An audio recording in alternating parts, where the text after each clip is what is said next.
میں نے پڑھا تھا کہ بدعت جو ہوتی ہے یہ 5 نہیں ہوتی، بدعت ہر سال کوئی نیا بچہ دیتا ہے۔ ہمارے بچپن میں 12 ربیع الاول کی تاریخ کو کہا جاتا تھا کہ 12 وفات ہے صاحب۔ میں اپنے بچپن کی بات کر رہا ہوں، میں بہت زیادہ میری عمر نہیں، کوئی جلوس نہیں نکلتا تھا۔ اور آج حالات یہ ہے کہ صاحب جلوس بھی نکل رہا ہے، کیک بھی کٹ رہا ہے، پروگرام بھی ہو رہے ہیں، اور اب 12 وفات کا نام بدل کے اس کا نیا نام رکھ دیا گیا عید میلاد النبی۔ اور لکھ لیجئے میری بات، اگر آپ زندہ رہیں گے 10 سال بعد کچھ اور نیا اپڈیٹ آئے گا، اس میں کچھ اور نئی چیزیں ایڈ ہو جائیں گی، کیونکہ بدعت جو ہوتی ہے یہ اپڈیٹ ہوتی رہتی ہے، اسلام اپڈیٹ نہیں ہوتا ہے، اسلام آلریڈی اپڈیٹڈ ہے۔ 1400 سال پہلے اسلام کا جو ورژن جناب محمد رسول اللہ صلی اللہ علیہ وسلم نے ہمیں دیا تھا وہ ہر اعتبار سے اپڈیٹڈ ہے، اور اس دین کو اپڈیٹ کرنے والا اللہ ہے۔ اليوم اکملت لکم دینکم واتممت علیکم نعمتی ورضیت لکم الاسلام دینا۔ یہ عرفہ کے دن یہ آیت نازل ہوئی۔ اللہ کے رسول صلی اللہ علیہ وسلم جو حج فرمایا آپ نے، زندگی کا پہلا اور آخری حج، جس کو ہم حجۃ الوداع کہتے ہیں، ودا نہیں، واو کے اوپر زیر نہیں، واو کے اوپر زبر ہے، حجۃ الوداع، صحیح لفظ ہے ودا۔ حجۃ الوداع میں عرفہ کے دن یہ آیت نازل ہوئی، اور اللہ نے اعلان کر دیا کہ آج کے دن میں نے دین کو مکمل کر دیا۔ اور اسی آیت کو پڑھ کر کے امام مالک رحمۃ اللہ علیہ نے کہا تھا ما لم یکن یومئذ دینا فلا یکون اليوم دینا، کہ وہ لوگوں کان کھول کر کے سن لو، یہ رب کا قرآن کہہ رہا ہے کہ آج دین مکمل ہے۔ تو جس دن قرآن کی یہ آیت نازل ہوئی اس دن جو چیز دین کا حصہ نہیں تھی وہ آج بھی دین کا حصہ نہیں ہو سکتا۔ امام مالک کا پیدا ہوئے سن 100 ہجری، نبی کی وفات کے 90 سال بعد، اور میں آج بات کر رہا ہوں آپ کے سامنے 1450 سال بعد تقریباً، اور آج بھی امام مالک رحمۃ اللہ علیہ کا یہ جملہ یاد رکھو کہ جو چیز اس دن دین میں نہیں تھی وہ آج بھی دین میں نہیں۔ میرے بھائیوں، آج کی یہ رات ایک عظیم تہوار کے روپ میں منائی جا رہی ہے، قبرستان چمک رہے ہیں صاحب، اور قبرستان پہ لوگ جا کے اپنے اپنے بزرگوں کی، اپنے باپ کی، اپنے دادا کی قبروں پہ جا کے فاتحہ پڑھ رہے ہیں، اور جو نہیں جا رہا اس کو چڑھا رہے کہ ارے تجھے تو اپنے باپ دادا کی جو ہے مرنے کے بعد ان کا احساس بھی نہیں ہے، دیکھ ہم لوگ ہر سال جاتے ہیں قبر۔ اس کے بعد صاحب جتنی بڑی بڑی مٹھائی کی دکانیں آپ دیکھ لیں، نو بنو قسم قسم کے حلوہ جات وہاں بن رہے ہیں۔ اس کے بعد گھروں کو سجایا جا رہا ہے، سنوارا جا رہا ہے۔ صاحب کون سی رات آ رہی؟ شب برات کی رات ہے۔ ہمارے ایک جاننے والی خاتون ہے، ان کے یہاں کل کسی نے کہا کہ بھائی گھر میں کچھ جھاڑو وغیرہ لگا دیا جائے، صفائی کر دیا جائے، تو انہوں نے کہا نہیں آج کوئی کام نہیں ہوگا۔ پوچھا کہ کیوں نہیں ہوگا؟ بولے یہ شبرات کا عرفہ ہے۔ میں عجیب لفظ میں سن کے حیران ہو گیا کہ یہ عرفہ کا جو لفظ ہے، عرفہ کہتے ہیں 9 ذی الحجہ کی تاریخ، اور اس کو اس لیے عرفہ کہتے ہیں کہ اسی دن حاجی لوگ عرفات کے میدان میں جاتے ہیں۔ تو بھی ہم نے ایک ہی عرفہ سنا تھا، یہ جو ذی الحجہ کی 9 تاریخ کو بقرعید کے ایک دن پہلے آتا ہے، جس کو ہمارے یہاں عرف عام میں مکہ بقرعید والا دن کہتے ہیں۔ یہ صاحب یہ کون سا شبرات کا عرفہ آ گیا؟ اس طریقے کی نہ جانے کتنی جہالتیں، بدعت جہالت کی کوکھ سے جنم لیتی ہے۔ نوٹ کر لیجیے میرا یہ، جہاں علم ہوگا، جہاں قرآن و سنت پڑھا جائے گا، وہاں بدعت نہیں ہوگی۔ بدعت کی دکان چمکانی ہے، انہوں نے منع کر کے رکھا ہے، مت پڑھو قرآن کی تفسیر، مت پڑھو حدیث کے ترجمے، ہم سے پوچھو، ہم بتائیں گے، تم مطالعہ مت کرو، تم تحقیق مت کرو. کیوں؟ تاکہ بدعت کی دکانیں چمکتی رہیں، اور جب بدعت کی دکانیں چمکتی رہیں گی تو ان شکم پرور، ان پیٹو اور شکم پرور ملاؤں کی دکانیں چلتی رہیں گی. میرے بھائیوں، آپ ذرا غور کیجئے کہ اگر آج کی رات واقعی میں اتنی عظیم رات ہے، ماشاءاللہ صبح سے لے کے شام تک شبینہ پڑھا جا رہا ہے، پورا قرآن پڑھا جا رہا ہے، قبرستان سج رہے ہیں، ہر مسلمان بہترین کپڑا پہن کے ٹوپی لگا کے گھر سے نکل رہا ہے. اگر یہ چیز دین کا حصہ ہوتی، ارے بھائی حدیث کی کتابیں بھری ہوتی، پورے حدیث کے ذخیرے میں کوئی ایک صحیح حدیث نہیں ملتی. اور جب ہم یہ کہتے ہیں صحیح حدیث نہیں ملتی، تو ایک میرا جملہ نوٹ کر لو، حدیث کو اہل حدیث صحیح اور ضعیف نہیں کرتا ہے. حدیث کے صحیح اور ضعیف ہونے کے کچھ فارمولے ہیں، کچھ اصول ہیں، کچھ قانون ہیں جو محدثین نے بنائے ہیں کہ بھئی اگر حدیث کے اندر یہ معاملہ آیا تو حدیث صحیح. تو جب ہم یہ بولتے ہیں کہ شب برات جس کو کہا جاتا ہے اس کی فضیلت میں کوئی صحیح حدیث نہیں ہے، تو اپنے گھر سے نہیں بولتے بھائی، یہ محدثین کا جملہ ہے. اور بڑی عجیب بات یہ ہے، رمضان کا مہینہ آ رہا ہے، اس کے آخری عشرے میں کوئی ایک رات شب قدر کی رات ہے، اور اماں عائشہ فرماتی ہے کہ جب رمضان کا آخری عشرہ آتا تھا، کان رسول اللہ صلی اللہ علیہ وسلم احیا لیلہ وایقظ اہلہ وشد میزرہ. اللہ کے پیارے نبی صلی اللہ علیہ وسلم پوری رات جاگتے تھے، اپنے گھر والوں کو جگاتے تھے، خود محنت کرتے تھے. تو جب شب قدر کے لیے نبی پورے پریوار کو جگاتے تھے، پورے صحابہ جاگتے تھے، پورا مدینہ میں ایک ماحول ہوتا تھا عبادت کا. اگر شب برات کی رات بھی ایسی ہی ہوتی تو میرے بھائی حدیثیں بھری پڑی ہوتی، پھر آپ کو ڈھونڈ ڈھانڈ کے ضعیف حدیثوں کا سہارا نہ لینا پڑتا. جن حدیثوں کو علماء نے موضوع قرار دیا، آج صاحب وہ ممبر سے پڑھی جا رہی ہے. 15 شعبان کو روزہ رکھو تو یہ ملے گا، 15 شعبان کی رات میں اتنی رکعت نماز پڑھو تو یہ ملے گا. اللہ تبارک و تعالی بدعت کرنے والوں سے کبھی خوش نہیں ہو سکتا. بدعت کرنے والا یہ کلیم کرتا ہے، یہ دعویٰ کرتا ہے کہ محمد اکرم کا دین ناقص ہے، ادھورا ہے، اور ہم بدعت کر کے اسے پورا کر رہے ہیں. اسی لیے جب قرآن کریم کی وہ آیت یوم تبیض وجوہ وتسود وجوہ، قیامت کے دن کچھ لوگوں کے چہرے کالے ہو جائیں گے اور کچھ لوگوں کے چہرے سفید ہوں گے، روشن ہوں گے. تو اس آیت کی تفسیر میں عبداللہ ابن عباس کہتے ہیں کہ بدعت کرنے والوں کے چہرے قیامت کے دن کالے ہو جائیں گے. اتنا بڑا پاپ ہے یہ، اتنا بڑا گناہ ہے یہ، جس نے بدعت کی، اس نے محمد عربی صلی اللہ علیہ وسلم کے دین میں گڑبڑ کا کام کیا، اس نے دین کو ادھورا قرار دیا، اس نے محمد عربی کے دین کو مکمل قرار دیا. تو میرے بھائیوں، ہم یہاں بڑی ادائی کی اس مسجد پر اس بدعت کا رد کرنے کے لیے آتے ہیں، یہ بات یاد رکھو.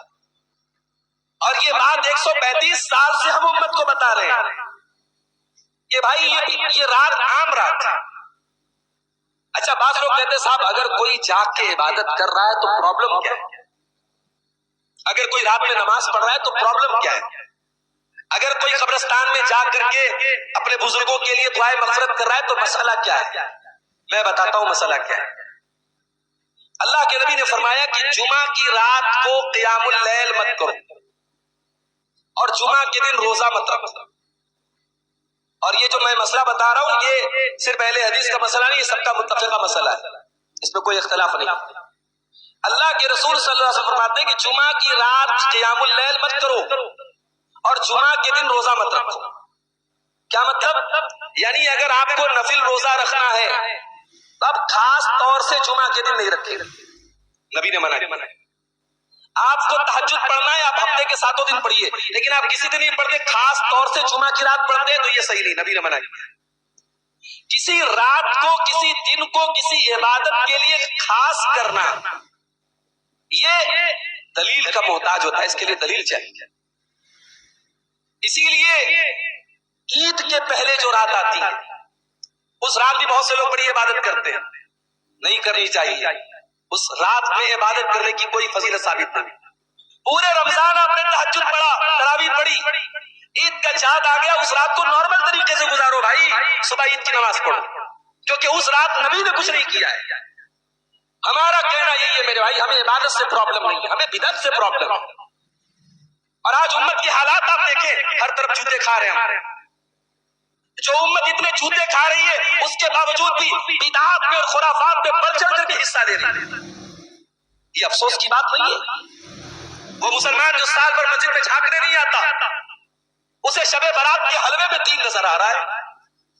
وہ مسلمان جس نے اپنے باپ کی زندگی میں کبھی قدر نہیں کی، اپنے باپ کی کبھی بات نہیں مانی، اور مرنے کے بعد ہر سال باپ کے نام سے فاتحہ پڑھ کے جو ہے حلوہ بخش رہا ہے اور حلوہ لوگوں کو بانٹ رہا ہے.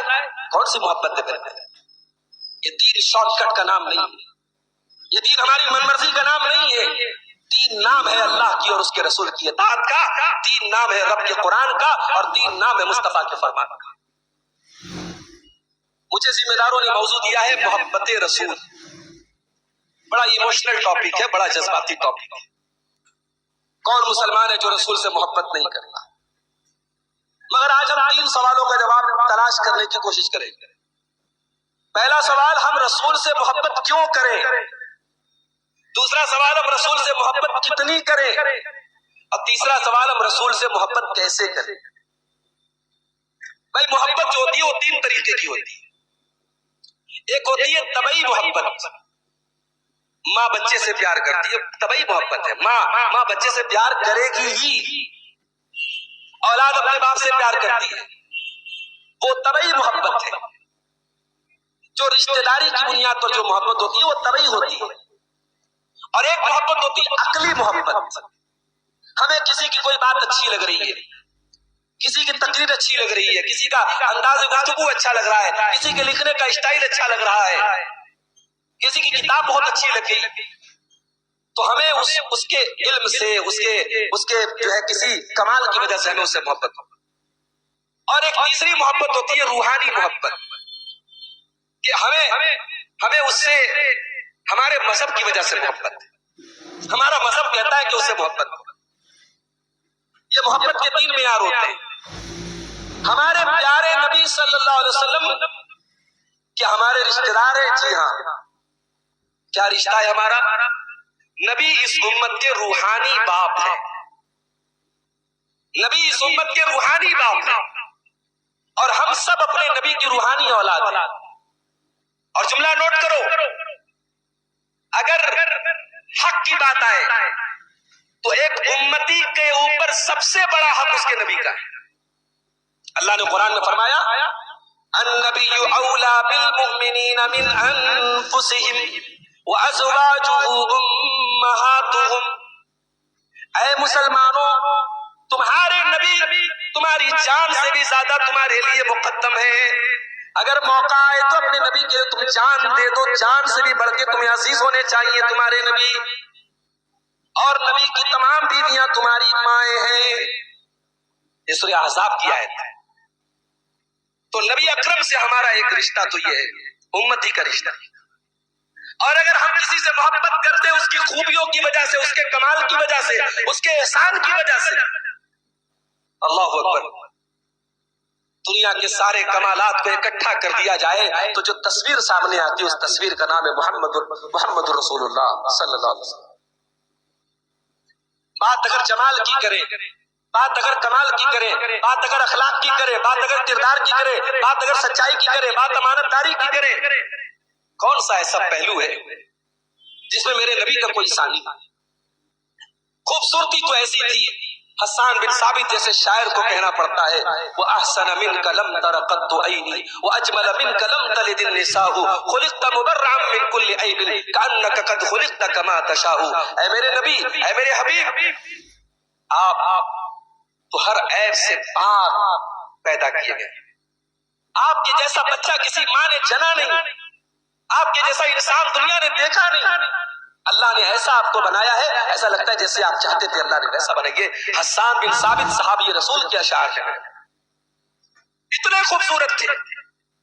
صحابہ کہتے ہم 14ویں کے چاند کو دیکھتے تھے اور ایک طرف آمنہ کے لال کو دیکھتے تھے تو ہمیں اپنے نبی کا چہرہ انور چاندنی رات کے چاند سے زیادہ خوبصورت نظر آتا۔ اس نبی کے اخلاق کی اگر بات کریں، اس نبی کے اخلاق کا لوہا تو دشمنوں نے مانا ہے، اپنوں نے تو مانا ہی مانا ہے، دشمنوں نے مانا ہے۔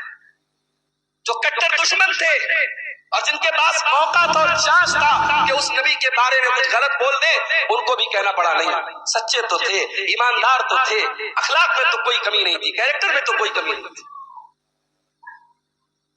اور یہاں پر ایک بات کہنا چاہتا ہوں، نبی سے محبت کی بات آئی ہے تو ہمیں اور آپ کو اپنے گریبانوں میں جھانکنا چاہیے۔ اور ہمارے وہ بھائی جو آج کی رات بدعات سے اپنے آپ کو دور کرتے ہیں کہ صاحب حلوہ نہیں کھائیں گے، اہل حدیث ہے، ہم آج کی رات قبرستان نہیں جائیں گے، اہل حدیث ہے، ان سے بھی کہنا چاہتا ہوں معاف کرنا، جب آپ سماج میں کسی سے یہ بولتے ہیں ہم اہل حدیث ہیں تو سماج آپ کو ایک اور نگاہ سے دیکھتا ہے، آپ کی ایک ایک ایکٹیویٹی پر نظر رکھتا ہے۔ پھر جب آپ گٹکا کھاتے ہیں، جب آپ کے منہ سے گالی کے الفاظ نکلتے ہیں، جب آپ نماز کے ٹائم ٹہلتے رہتے ہیں، تب دنیا یہ سبق بھی سیکھتی ہے کہ صاحب یہ کیسا اہل حدیث ہے۔ میرے بھائیوں، اس بڑی ادائی کی مسجد کی تاریخ ذرا اٹھا کے دیکھنا، مولانا حیات اللہ اور مولانا حبیب اللہ بنارسی، ان بزرگوں کی محنتوں کی تاریخ جا کے مولانا یونس صاحب کی کتابیں پڑھ کے دیکھنا، ان بزرگوں کی محنتوں کا پھل آج ہم کھا رہے ہیں، ورنہ اس بنارس کی سرزمین پر حدیث کا نام لینا اور آمین زور سے بولنا اپرادھ تھا۔ اسی مدن پورہ کی الو کی مسجد میں ایک اہل حدیث نے زور سے آمین کہہ دی، اس کو مارا گیا، مقدمہ دائر ہوا، اور جسٹس تھے جسٹس محمود سر سید احمد خان کے صاحبزادے، انہوں نے تمام فریقین کا جو ہے دلائل کا جائزہ لینے کے بعد فیصلہ دیا کہ نہیں صاحب، وہ جس نے آمین زور سے کہی ہے حدیث کی روشنی میں کہی ہے، اس کو آمین زور سے کہنے کا حق حاصل۔ یہ بنارس وہ سرزمین تھی میرے بھائی جہاں آمین زور سے کہنے پر مسجدوں سے نکال دیا جاتا ہے۔ آج اگر یہاں پر آپ بیٹھ کر کے قرآن و حدیث کی بات کر رہے ہیں، یہ آپ کے بزرگوں کی محنتوں کا نتیجہ ہے۔ اللہ کے واسطے اپنے مسلک کی جو شناخت ہے اس کو برباد نہ کرو میرے نوجوان۔ آپ کا حلیہ، آپ کا لباس، آپ کا چہرہ مہرا، آپ کے اٹھنے بیٹھنے کا اسٹائل، اگر آپ اپنے آپ کو اہل حدیث کہتے ہیں تو آپ کا سراپا اور آپ کی اٹھک بیٹھک، آپ کی پوری زندگی حدیث رسول کے سانچے میں ڈھلی ہونی چاہیے۔ جب آپ کاروبار کریں تو دنیا کہے کہ ہاں اہل حدیث ایسے ہوتے ہیں، ایماندار ہوتے ہیں، سچے ہوتے ہیں، بات کے پکے ہوتے ہیں۔ نماز کا ٹائم آئے، آپ کی گدی بند ہو جائے، آپ کا کاروبار بند ہو جائے اور آپ مسجد میں آئے، لوگ پوچھے صاحب یہ کیا ہوا، دنیا کہے کہ ہاں یہ واقعی میں قرآن و حدیث پہ چلنے والا ہے، یہ اہل حدیث ہے۔ رب کا قرآن کہتا ہے رجال لا تلہیہم تجارۃ ولا بیع عن ذکر اللہ، اللہ کے نیک بندے اپنے کاروبار کو چھوڑ کے نماز پڑھتے ہیں۔ میرے بھائیوں، جب ہم اپنے آپ کو اہل حدیث کہتے ہیں، اس کندھے پر بہت بڑی ہم ذمہ داری اپنے کندھے پر لاتے ہیں، اس ذمہ داری کا احساس کریں۔ پروگرام میں آ جانا اور علماء کی تقریر سن لینا یہ اہل حدیثیت نہیں ہے۔ اپنی زندگی کو اہل حدیث، اپنے آپ کو سچا اہل حدیث بناؤ۔ محبت رسول کی ہم بات کر رہے ہیں، نبی کا اخلاق کیسا تھا؟ اللہ کے نبی کے اوپر قرآن کی پہلی آیت نازل ہوتی ہے، آپ گھبرائے اپنے گھر آتے ہیں، حضرت خدیجہ رضی اللہ تعالیٰ عنہ سے آپ کہتے سمیلون خدیجہ مجھے چادر اڑا دو، گرمی کا موسم ہے لیکن آپ کو پسینہ، آپ تھر تھرا رہے، کانپ رہے، اور آپ کہتے جلدی سے چادر لے آؤ، کمبل لے آؤ۔ حضرت خدیجہ کمبل لا کے دیتی ہیں، سارا واقعہ حضرت خدیجہ کو آپ سناتے ہیں، اور سنانے کے بعد آپ کہتے ہیں خدیجہ لقد خشیت علی نفسی، مجھے ڈر ہے اپنی جان کا۔ اے خدیجہ، اتنی بڑی ذمہ داری اللہ تعالیٰ نے میرے کندھوں پر ڈالی ہے، اس ذمہ داری کو میں کیسے پورا کروں گا، مجھے ڈر ہے میری جان نہ چلی جائے۔ وہ لوگوں کیا جواب دیا تھا حضرت خدیجہ نے؟ کہا اے اللہ کے، اے میرے سرتاج ہے، میرے شوہر، کلا واللہ ما یخزیک اللہ ابدا، اللہ تبارک و تعالیٰ کبھی آپ کو ذلیل نہ کرے گا، کبھی آپ کو رسوا نہ کرے گا. انک لتصل الرحم وتقری الضیف، انک لتصل الرحم وتقسم المعدوم وتقری الضیف وتعین علی نوائب الحق. اے میرے سرتاج، آپ تو غریبوں کے ماوا ہیں، آپ تو یتیموں کے ملجا ہیں، آپ تو بے سہاروں کے سہارا ہیں. اے میرے سرتاج، اللہ تعالیٰ نے اگر یہ ذمہ داری آپ کے کندھوں پر ڈالی ہے تو اللہ ضروری ذمہ داری کو پوری کرائے گا. یہ اخلاق تھا میرے نبی، یہ نبی ہونے کے پہلے کا اخلاق ہے. ابھی یہ نبوت کا اعلان کرنے کے پہلے کا اخلاق ہے. اب نبوت کے بعد، نبوت کے اعلان کے بعد آپ کا اخلاق کیسا تھا؟ آپ فتح مکہ کا موقع یاد کیجیے. آج ہندوستان کے حالات آپ دیکھ رہے ہیں، نفرت کی کھیتی کو کیسا، کتنا محنت سے پانی دیا گیا اور آج نفرت کی کھیتی آج کتنا مضبوط درخت بن چکی ہے، ہم دیکھ رہے ہیں. مگر ہمارے سامنے ہمارے نبی کا آئیڈیل اسوا بھی ہمارے سامنے ہونا چاہیے.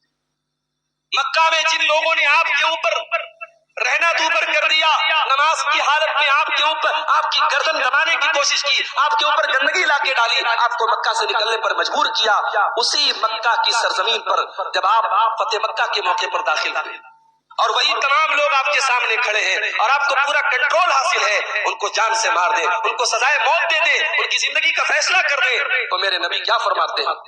لا تثریب علیکم اليوم اذهبوا انتم الطلقاء، جاؤ محمد اکرم کسی سے انتقام نہیں لیں گے، جاؤ تم سب کے سب آزاد. ظالم سے لیا ظلم کا بدلہ، نہ کسی وقت مارا بھی تو اخلاق کی تلوار سے مار. یہ میرے نبی کا اخلاق تھا. میرے بھائی، اس نبی سے ہم محبت کیوں نہ کریں؟ اور بات اگر احسان کی کرتے ہو کہ بھئی دنیا میں باپ اتنے کا احسان ہے، باپ سے محبت ہے، ماں کا احسان ہے، ماں سے محبت ہے، استاد کا احسان ہے، استاد سے محبت ہے.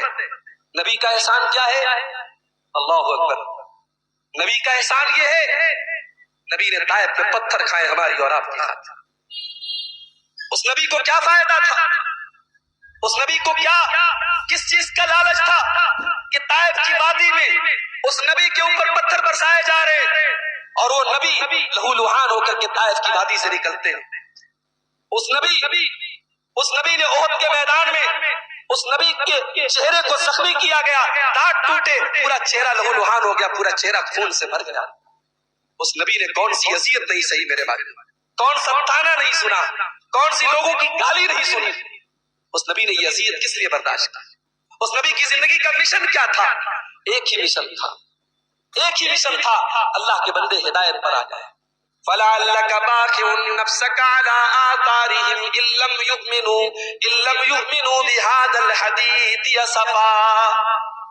اے نبی، آپ کو لوگوں کے ایمان لانے کی اتنی چنتا ہے، اتنی فکر ہے، اتنی ٹینشن ہے کہ کہیں ایسا نہ ہو کہ اس ٹینشن میں آپ اپنے آپ کو بھلا دیں، اپنے آپ کو ختم کر دیں. اللہ قرآن میں کہہ رہا ہے اس نبی کا مشن یہ ہے انسان راستے پر آ جائے، انسان اللہ کا بندہ بن جائے، انسان جہنم سے بچ جائے.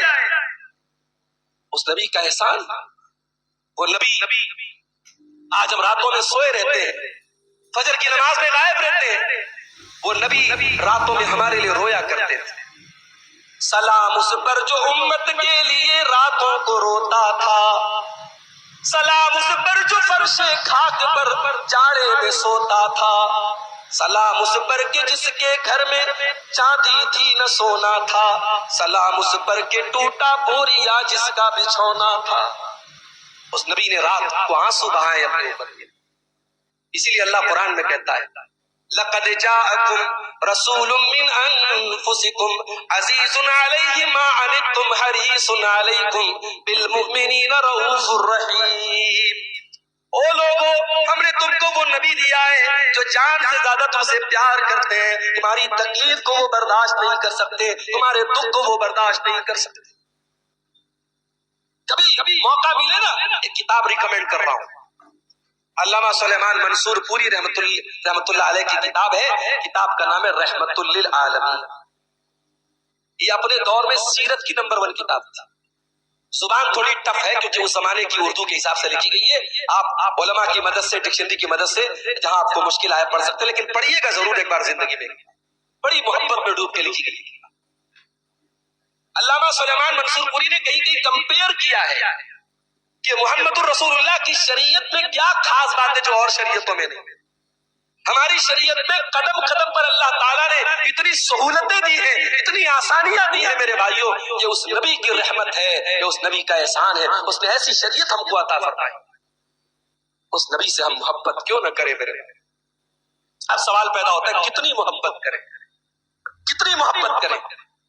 آئیے قرآن سے جواب پوچھتے ہیں، سورہ توبہ کی 24 نمبر کی آیت، قُلْ إِنْ كَانَ آبَاؤُكُمْ وَأَبْنَاؤُكُمْ وَإِخْوَانُكُمْ وَأَزْوَاجُكُمْ وَعَشِيرَتُكُمْ وَأَمْوَالٌ اقْتَرَفْتُمُوهَا وَتِجَارَةٌ تَخْشَوْنَ كَسَادَهَا وَمَسَاكِنُ تَرْضَوْنَهَا۔ اللہ نے 8 چیزوں کا نام لیا، اور یہ 8 چیزیں وہ ہیں جو ہر انسان کو پسند ہے، ہر انسان جان چھڑکتا ہے۔ قُلْ إِنْ كَانَ آبَاؤُكُمْ، اے نبی آپ کہہ دیجئے تمہارے باپ دادا، وَأَبْنَاؤُكُمْ تمہارے بیٹے، وَإِخْوَانُكُمْ تمہارے بھائی، وَعَشِيرَتُكُمْ تمہارا خاندان، وَأَزْوَاجُكُمْ تمہاری بیوی، وَأَمْوَالٌ اقْتَرَفْتُمُوهَا تمہارا وہ مال جس کو تم کماتے ہو، وَتِجَارَةٌ تَخْشَوْنَ كَسَادَهَا اور وہ بزنس جو جس کے مندی سے تم ڈرتے ہو، وَمَسَاكِنُ تَرْضَوْنَهَا اور وہ مکان جس سے تم بہت پیار کرتے ہو۔ اللہ فرماتا ہے یہ 8 چیزیں ہیں، أَحَبَّ إِلَيْكُم مِّنَ اللَّهِ وَرَسُولِهِ وَجِهَادٍ فِي سَبِيلِهِ فَتَرَبَّصُوا۔ اگر یہ 8 چیزیں تم کو اللہ سے زیادہ پیاری ہو جائیں، اس کے رسول سے زیادہ پیاری ہو جائیں، اور اللہ کی راہ میں جہاد سے زیادہ پیاری ہو جائیں، فَتَرَبَّصُوا تو تم اللہ کے عذاب کا انتظار کرنا۔ بہت بڑی بات کہہ دی اللہ نے۔ اگر آپ کا کاروبار، آپ کے بیوی بچے، آپ کی مال و دولت اگر اللہ سے بڑھ کے ہے، رسول سے بڑھ کے ہے، اور اللہ کی راہ میں جہاد سے بڑھ کے ہے، تو اللہ کہہ رہا ہے میرے عذاب کا انتظار۔ اب ذرا غور کر لینا کہ زندگی میں کتنے ایسے موقع آتے ہیں جب اللہ اور اس کے رسول کے مقابلے میں ہم اپنے کاروبار کے منافع کو ترجیح دیتے ہیں، جب اللہ اور اس کے رسول کے مقابلے میں اپنے بیوی بچوں کے مفاد کو ترجیح دیتے ہیں، جب اللہ اور اس کے رسول کے مقابلے میں اپنے گھر مکان کو ہم ترجیح دیتے ہیں۔ میرے بھائیوں، رسول سے محبت سب سے زیادہ ہونی چاہیے۔ اب آئیے ہمارے موضوع کا دوسرا پوائنٹ، محبت رسول کے تقاضے کیا ہیں؟ ہر محبت کا ایک تقاضا ہوتا ہے۔ ماں سے بہت محبت ہے اور بیوی سے بھی بہت محبت ہے، لیکن بیوی سے محبت کے تقاضے الگ ہیں اور ماں سے محبت کے تقاضے الگ ہیں۔ رسول سے محبت کے تقاضے کیا ہیں؟ پہلا تقاضا ادب پہلا قرینہ ہے محبت کے قرینوں میں۔ رسول سے محبت ہے، رسول کا ادب ہونا چاہیے۔ رسول اکرم صلی اللہ علیہ وسلم کا نام لیا جائے، آپ کی بات بیان ہو تو آپ کی حدیث جب پڑھی جائے تو آپ اس کو عام لوگوں کی بات کی طرح نہ لیں، نبی کی حدیث پڑھی جائے، اٹینشن ہو جائیں، آپ کان کھڑے ہو جائیں، اور جب آپ نبی کی حدیث سنیں تو اس کے بعد کوئی اگر مگر چوں چرا ایسا ہے ویسا ہے یہ کہا وہ کہا، یہ سب کچھ نہیں چلے گا۔ رسول سے محبت ہے تو رسول کا ادب ہونا چاہیے۔ کتنا ادب ہونا چاہیے؟ آئیے قرآن سے پوچھتے ہیں، یا ایھا الذین آمنوا لا ترفعوا اصواتکم فوق صوت النبی ولا تجہروا له بالقول کجہر بعضکم لبعض ان تحبط اعمالکم وانتم لا تشعرون۔ اے ایمان والو، نبی کی آواز سے تمہاری آواز اونچی نہیں ہونی چاہیے، جیسے تم ایک دوسرے سے چلا چلا کے بات کرتے ہو، اونچی آواز میں بات کرتے ہو، اپنے نبی سے خبردار چلا کے بات نہ کرنا۔ اللہ اکبر۔ اللہ قرآن میں اپنے نبی کے صحابہ کو نبی کا مقام بتا رہا ہے، نبی کا مرتبہ بتا رہا ہے کہ اے میرے نبی کے صحابہ، جب تم نبی سے بات کیا کرو، جب نبی سے گفتگو کیا کرو تو بڑے محبت سے، بڑی نرمی سے بات کیا کرو، چلا کے کبھی بات نہ کیا کرو۔ ایک صحابی تھے حضرت ثابت بن قیس رضی اللہ تعالیٰ۔ بعض لوگ ہوتے ہیں ان کی آواز نیچرلی کچھ اونچی ہوتی ہے، ان کو لاؤڈ اسپیکر کی ضرورت نہیں پڑتی۔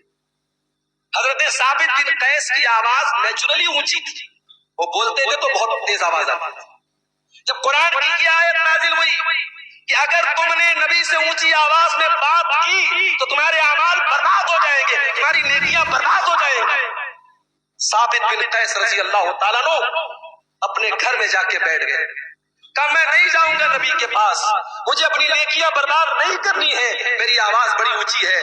قرآن کہہ رہا ہے تم نے نبی سے اونچی آواز میں بات کی تو تمہاری نیکیاں برباد ہو جائیں. اللہ کے پیارے نبی صلی اللہ علیہ وسلم کو پتا لگا آپ نے بلایا کہ ایسی کوئی بات نہیں ہے، وہ اس کے لیے ہے جو بدتمیزی سے اونچی آواز میں بات کرے، تمہاری تو نیچرل آواز. تو یہ ادب ہوتا ہے میرا. نبی کا ادب کریں آپ، نبی کے نام کا ادب کریں آپ. اور ادب نہیں شامل ہے کہ آپ نبی اکرم کا جب نام آئے تو درود پڑھیں. ہمارے بارے میں یہ بھی کہا جاتا ہے صاحب یہ لوگ درود نہیں پڑھتے. نبی کے اوپر درود تو جب بھی نام لیا جائے صلی اللہ علیہ وسلم کا یہ درود نہیں ہے، یہ درود ہے اور ہم یہ پڑھتے. اور ہر نماز میں ہم اللہم صلی علی محمد جو درود ابراہیمی ہے وہ ہم پڑھتے. ہاں صاحب ہم درود کے بنے بنائے جو ریڈی میڈ الفاظ ہیں، درود تاج، درود لکھی، درود کروڑی، درود فلاں، درود فلاں، یہ سب ہم نہیں پڑھتے صاحب، وہ ثابت نہیں ہے. جو ثابت ہے وہ ہم پڑھتے ہیں اور درود پڑھنا چاہیے. اور درود پڑھنے سے ایک بات آپ کو بتاؤں، حضرت ابی بن کعب رضی اللہ تعالیٰ عنہ نے ایک مرتبہ اللہ کے نبی سے پوچھا تھا کہ اے اللہ کے نبی میں جب دعا کرتا ہوں تو اپنی دعا میں کچھ دیر تک میں آپ پر درود پڑھتا ہوں، تو میں اپنی دعا کا کتنا پرسنٹ حصہ آپ کے اوپر درود کے لیے الگ کر دوں؟ اللہ کے نبی نے کہا تمہاری مرضی. انہوں نے کہا کہ اگر میں اپنے دعا کا 1/4 حصہ الگ کر دوں، وہ آپ کے لیے درود کے لیے خاص کر دوں، تو آپ نے فرمایا اگر اور بڑھا لو تو اور اچھا ہے. پھر انہوں نے 1/3 کہا، پھر انہوں نے آدھا کہا، پھر انہوں نے 2/3 کہا، پھر انہوں نے کہا کہ اللہ کے نبی میں جو الگ سے دعا کرتا ہوں میں وہ پوری اب دعا نہیں کروں گا، اب آپ کے اوپر درود پڑھوں گا، اتنی دیر آپ کے اوپر درود پڑھوں گا. تو جب اللہ کے نبی نے یہ سنا کہ حضرت ابی بن کعب اتنے پورے وقت درود پڑھنے کی بات کر رہے ہیں تو آپ نے فرمایا اذن تخفى حمک ویغفر لك ذنبک. اے ابی بن کعب اگر تم واقعی میں ایسا کرو گے تو اللہ تمہارے سارے غم دور کر دے گا اور تمہارے گناہ معاف کر دے گا. تو نوٹ کر لو درود پڑھنے سے گناہ معاف ہوتے ہیں اور درود پڑھنے سے غم دور ہوتے ہیں. اس لیے اٹھتے بیٹھتے بھی درود شریف پڑھا کرو. درود پڑھنا بھی بہت بڑی نیکی ہے اور اللہ کے رسول سے محبت کا تقاضا ہے. نبی سے محبت ہے تو نبی کی اتباع کرو، نبی کی اطاعت کرو. اور نبی کی جب اطاعت کرو تو وداؤٹ اینی کنڈیشن، بغیر کسی شرط کے نبی کی اطاعت کرنا ہے تو کرنا ہے، نبی کی اتباع کرنا ہے تو کرنا ہے.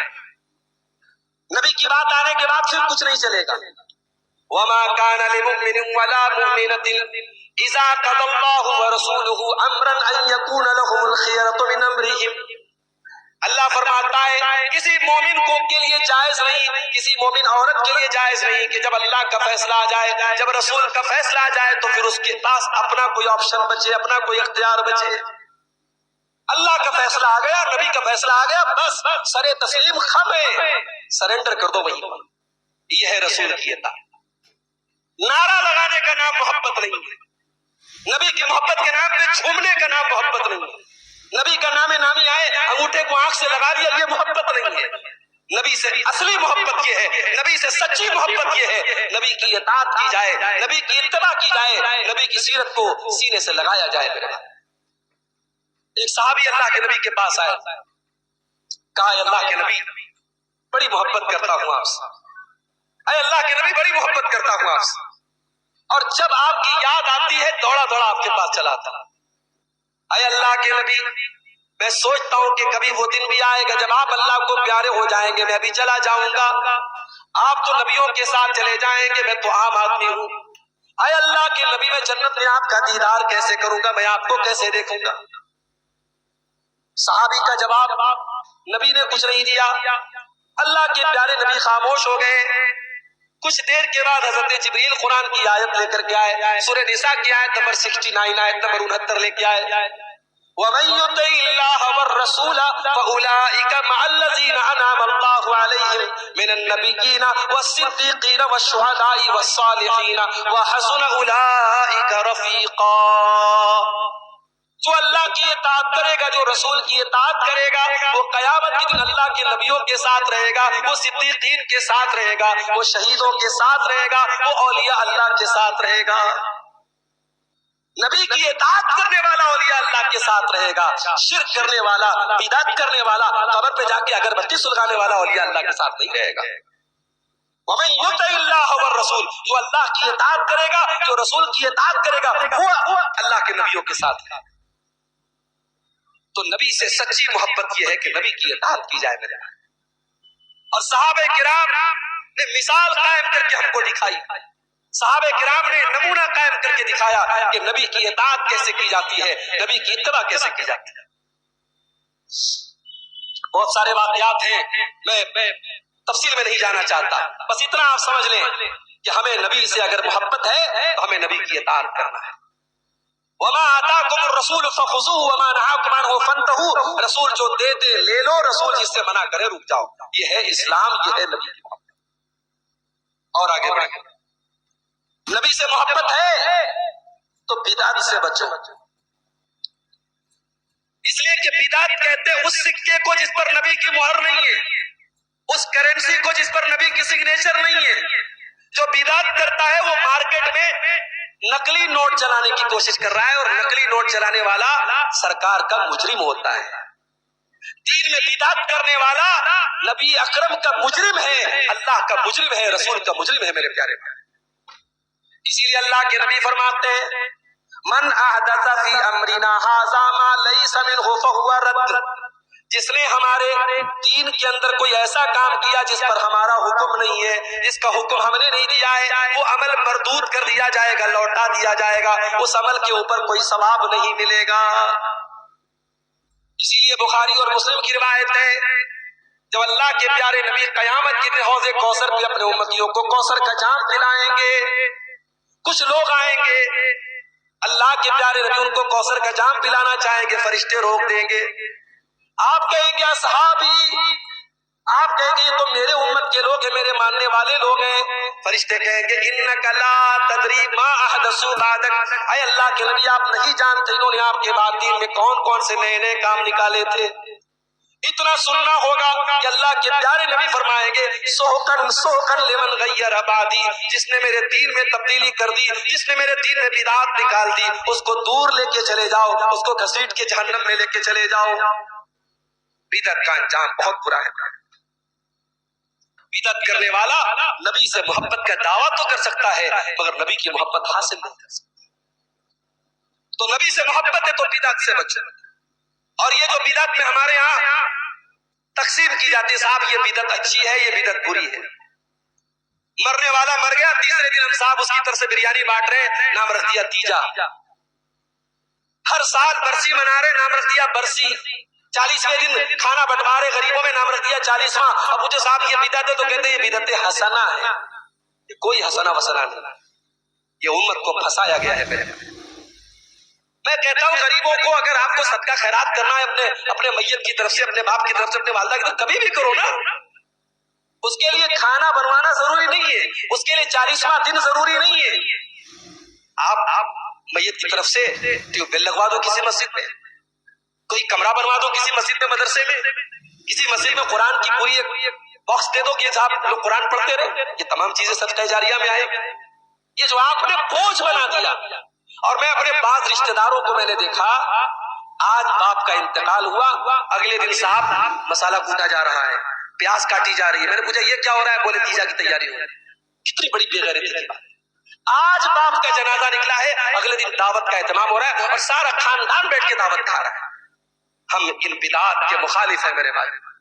یہ بدعات امت کی گردن پہ بوجھ بن کے ناسور بنی ہے. اور ان بدعات کی وجہ سے آج کتنے غریب گھروں میں جب کوئی میت ہوتی ہے بیچارے پریشان ہو جاتے ہیں کہ باپ کے کفن دفن کا انتظام کریں کہ بیٹھ کے تیسرے دن رشتہ داروں کو بریانی کھلائیں.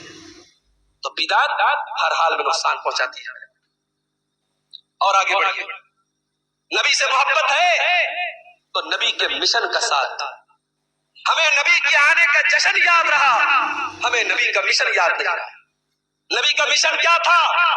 نبی کا مشن یہ تھا دنیا کے چپے چپے تک اسلام کو پہنچایا جائے.